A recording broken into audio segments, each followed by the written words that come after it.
શ્રી કૃષ્ણ કનૈયા દ્વારિકાધીશ। रुक्मिणी देवी ने लईने भगवान जी निकळ्या। रुक्मी को छानो लेने એને તો પ્રતિજ્ઞા કરી કે જ્યાં સુધી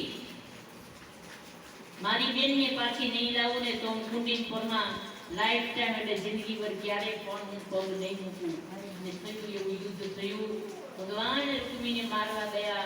રૂક્મી લટકાવે છે હજી મારા હાથમાં બેનની વિરોળ છે, તમે મારો ભાઈ છે, છોડી દો। અને રૂક્મી આખી જિંદગી જીવનભર ગામની બહાર પડ્યો રહ્યો। ભગવાનનો વિરોધ કરીને કંઈક આવી જ દશા થાય। સુખદેવજી લખ્યું દ્વારિકા પધાર્યા। ધામધૂમથી લગ્ન થયા છે, મંડપો રોપાયા છે। જય જયકાર થયો છે શ્રી કૃષ્ણ કનૈયા। પ્રથમ પટરાણી રૂક્મિણી દેવી છે, અષ્ટ પટરાણી છે ભગવાનના। પણ એવું એ ભાવથી આ કથા સાંભળવી। એવા દેવી જીવોતા હરિના શરણે ગયા। હરિના શરણે જવું છે એટલે પરણી જવું, એને સમર્પિત થવું, એના શરણે ગયા છે। સમય વીતવા લાગ્યો।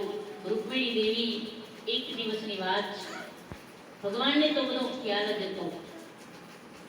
પુત્રનો સમય પસાર થતા જન્મ આપ્યો પ્રદ્યુમ્નનો, અને કુંભાસુર સબરાસુર એનું હરણ કરીને જતો રહ્યો। માતા ચિંતિત બન્યા અને નારદજી સામે આવ્યા। ક્યાં જાય છે સબરાસુર? ક્યાં કૃષ્ણનો પુત્ર છે, મારો કાળ છે, એટલે મારી નાખો। અરે એને મરાય નહીં, બાળ હત્યા કહેવાય।